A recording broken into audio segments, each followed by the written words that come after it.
जब गर्मी के दिनों में प्यास सताती है, दूर देखता है तो रोहिणी नक्षत्र में वो जो रेतीली भूमि पर ऐसे झलमल झलमल ऐसा लगता है कि कोई तालाब है, पानी का भरा है, उसकी ओर जाता है। जैसे जैसे आगे बढ़ता है वहां पर कुछ नहीं होता, वो मृग तृष्णा है, वहां पर तालाब नहीं होता, देखने को तो तालाब नजर आता है। जब वह जल्दी प्राप्त प्यास बिचाने के वास्ते दौड़ता है, दौड़ लगाता है, भागता है भागता है भागता है, थक जाता है, ब्लड प्रेशर बढ़ जाता है, चक्कर आते हैं, गिर जाता है, हाथ पैर तड़फड़ाता है, हाथ पैर तड़फड़ाता है, प्राण पखेरु उड़ जाते हैं। ज्यादातर मौत हरण की पानी के अभाव में होती है। वैसे ही इंसान की मौत भी धन के अंदर तड़प तड़प करके मरता है, परिवार की सेवा में करते करते मरता है, या और कई प्रकार की मान सम्मान की आशा अभिलाषाओं के अंदर तड़पता। धन प्राप्ति नहीं हो तो भी तड़पता है, धन मिल जाए तो संभालने की चिंता में मरता है, औलाद नहीं है तो औलाद के वास्ते मान मान्यता दवाई दारू करता है, नहीं हो गया, यदि वो ठीक नहीं निकला, बीमार पड़ गया तो फिर और भी चिंता है। तो आज हम जो विषय लिया है अनन्य भक्ति का, कि अनन्य भक्ति ऐसी होनी चाहिए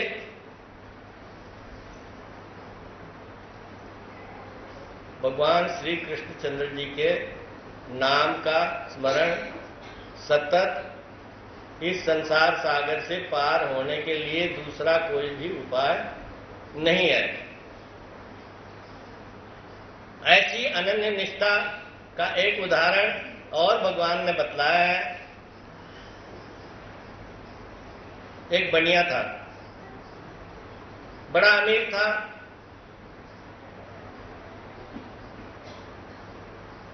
अमीर था,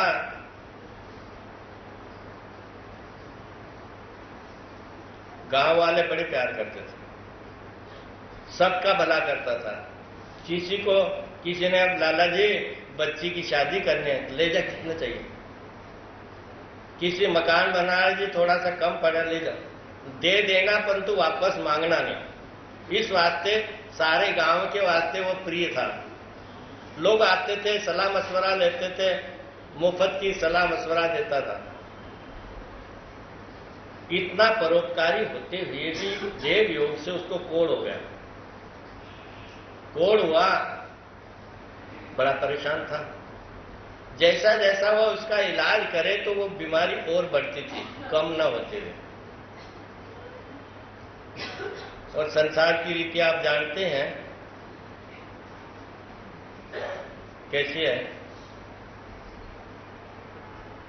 सुख के सब साथी दुख में दे धोखा। जिस परिवार के अंदर वो जब लाला जी आते थे, गली में से उनकी खंग की आवाज आती थी, बच्चे पोते दोते भाग करके जाते थे सामने, तो वो मिठाई के डब्बे और फलों की टोकरियां लेकर के भागते थे। अब लाला जी को कोढ़ हो गई, दिन प्रतिदिन बदबू बढ़ने लगी, बच्चों ने नजदीक आना दूर कर दिया।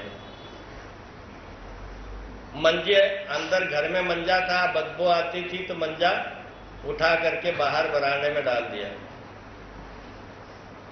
अब क्या करते थे, तमाशा क्या, जिंदगी का तमाशा देखो तो सही क्या है ये दुनिया। उन्होंने घर वालों ने मानो एक मनसूबा ही बना लिया, सलाह की कि इस बुड्ढे को किसी प्रकार की मदद नहीं करनी, जैसे तैसे इसको तंग करो कि जल्दी प्राण त्यागे। वो बच्चे आरंभ किया, बच्चों ने दूर से देखते थे, जो मिठाई और फल की टोकरियां उठाने वास्ते दौड़ के आते थे, हाथ पे चबाते दबाते थे, सेवा करते थे। अब तो पानी का गिलास मांगे लाला जी तो सुन करके सटक जाना, दूर जाकर के दरवाजे के पास में जाकर के, थू मर कोड़ी, अजूई का जीता है, कोड़ी मर जा, मेरी हमारी जान क्यों खा रहा है। बड़ा दुखी होता था कि यही है दुनिया, इसी को दुखों का घर भगवान ने इसी वास्ते बतलाया है कि ये संसार है दुखों का घर। फिर बच्चों से नंबर आया बेटों का, वो भी दूर रहने लग गए। बहुओं का नंबर आया, वो भी दूर हो गए। सिर्फ जनानी बची और मां बची। अब जो बातें याद रखें कि जो बार बार दोहराई जाती है वो हमारे मुंह पर भी चढ़ जाती है, सुनी हुई। बच्चों के शब्द सुन सुन करके एक दिन जिसने ब्राह्मण के सामने, अग्नि देवता के सामने, वायु जल देवता के सामने संकल्प किया था कि मैं जिंदगी भर साथ निभाऊंगा, उस जनानी ने भी आज तो कह दिया थू मर कोड़ी अजूई का जीता है। अरे कोड़ी मर जा रहे, क्यों जान खा रहा है मेरी। दिल आधा टिका था, वो भी आधा दिल टूट गया। जिस माता ने गर्भ में 9 मास रखा, जन्म दिया, पाला पोसा, सूखे में उसको सुलाया, गीले में आप सोई, गीले कपड़े पहने, आधे पेट भूखी रही परंतु बच्चे को भूखा नहीं रहने दिया, उस माता के मुख से भी आज तो वो शब्द निकल गए, थू मर कोड़ी अजूई का जीता रे, कोड़ी मर जाना, अब हमारी जान क्यों, कब तक खाएगा। अब नहीं रहा गया। लाला जी का दिल था उस घर में से टूट गया, घर में से उजड़ गया। बाहर तो बरामदे में था ही उसका मंजा।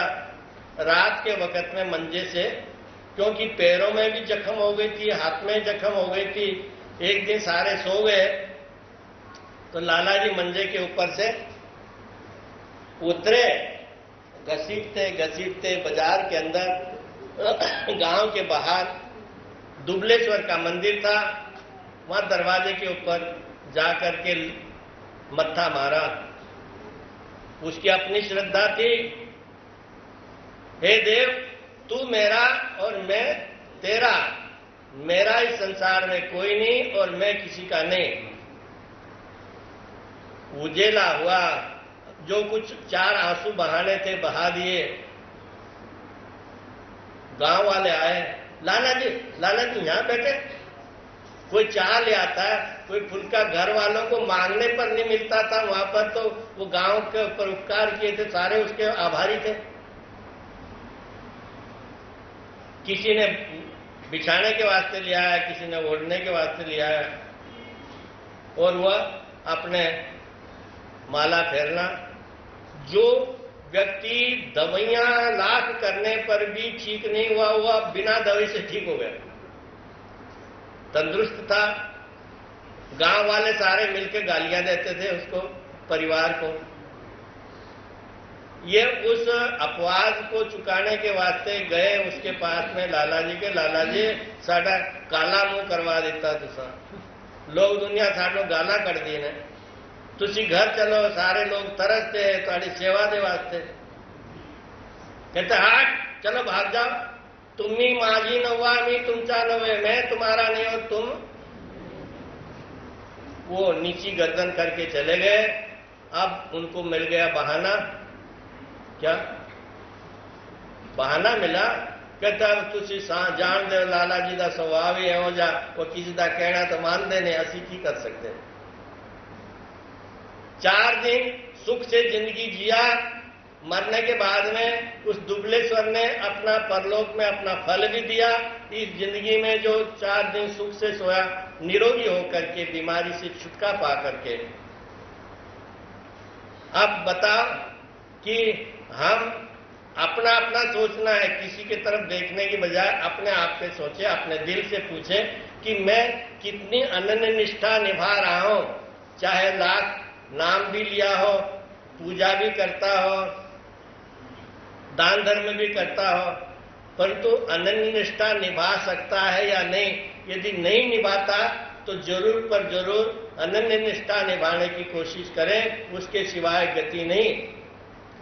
तुम्हें सब कुछ पता है, कई सालों से यहाँ पर ब्रह्म विद्या का प्रवचन सुनते हैं, परंतु फिर भी मिश्र भक्ति का बोलबाला वो अपना प्रभाव छोड़े बिना नहीं रहता।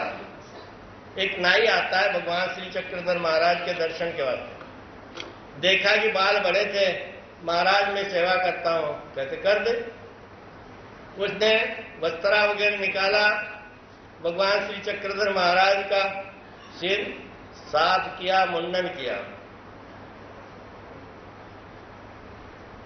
भगवान को स्पर्श करने से उसको जो आनंद मिला वो अलौकिक आनंद था।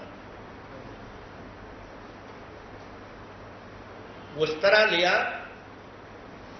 एक पत्थर के ऊपर रखा उसको, ऊपर से दूसरा पत्थर लिया, उसको तोड़ा, नाखून निकालने वाला वस्त्रा उसको भी तोड़ा, जो भी बाल बनाने के औजार थे एक खड्डा खोदा, खड्डे में डाला और मिट्टी फिराई। कहते जिन हाथों से इस पार ब्रह्म परमेश्वर भगवान श्री चक्रधर महाराज की सेवा की, अब इन हाथों से मैं किसी एरे गेरे की सेवा मैं करने वाला नहीं हूं।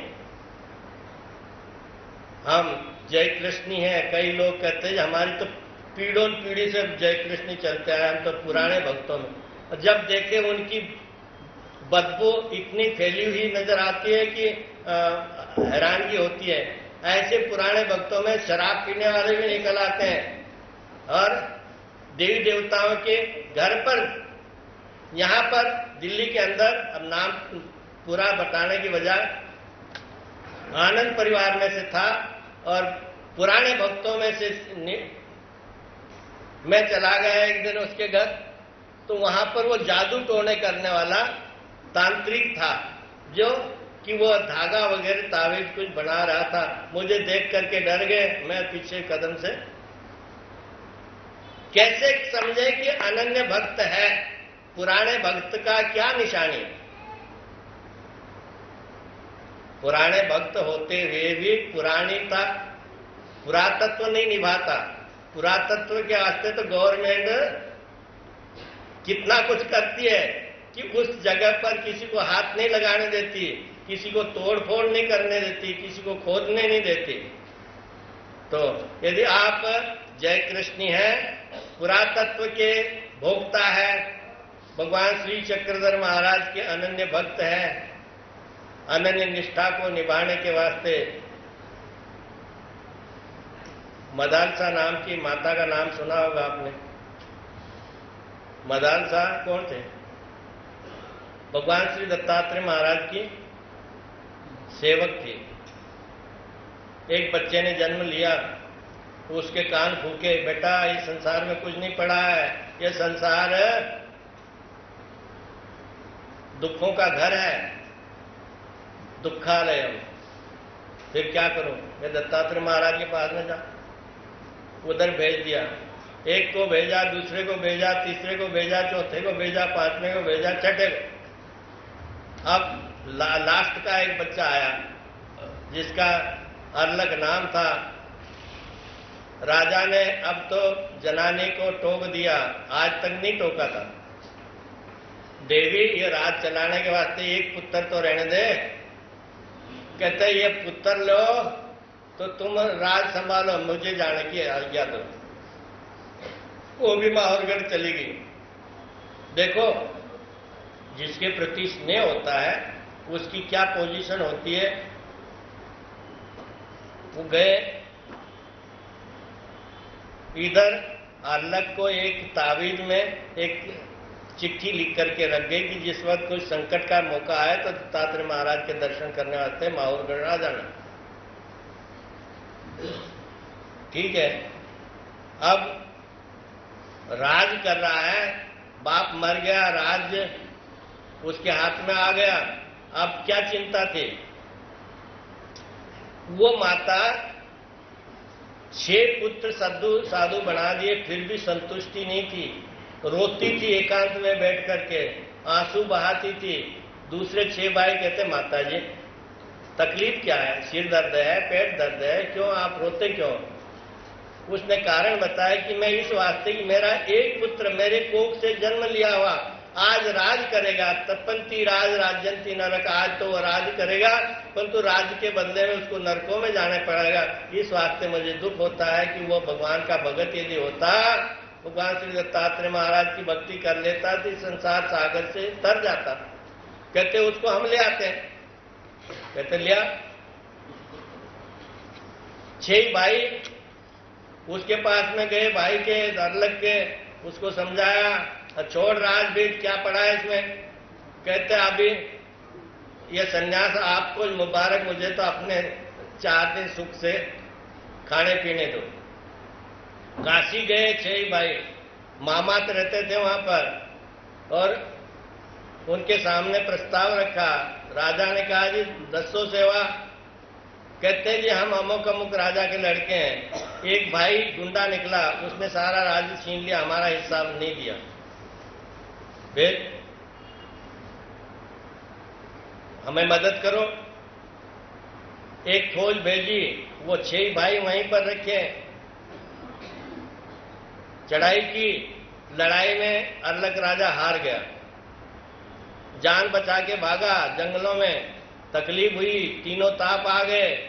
उसने चिट्ठी खोल करके देखी, उसमें लिखा था माहौरगढ़ आ जाओ। वो माहौरगढ़ की ओर चला, आधा पर्वत चढ़ा तो ऊपर से श्री दत्तात्रेय प्रभु उसको मिलने के वास्ते आए। फौज का संदेश गया कि अचलपुर पे के राज्य पे कब्जा हमारा हो गया है। राजा ने इन 6 भाइयों को कहा, पहले उन्होंने बता दिया था कि हम सच्चे साधु है नहीं, हम नकली साधु है, क्योंकि हम तो पेट पालने के वास्ते ये भेष बहाना बनाया। कहते अब संभालो तुम अपना राज। फिर उन्होंने कहा कि हम सच्चे साधु है, राज के लालची नहीं है, यह राज अब संभालो तुम, हम जिस काम के वास्ते हमारा काम बन गया। अर्लक माहौरगढ़ आया, 6 भाई और 7वां वो माता। अर्लका को मिला के 7 भाई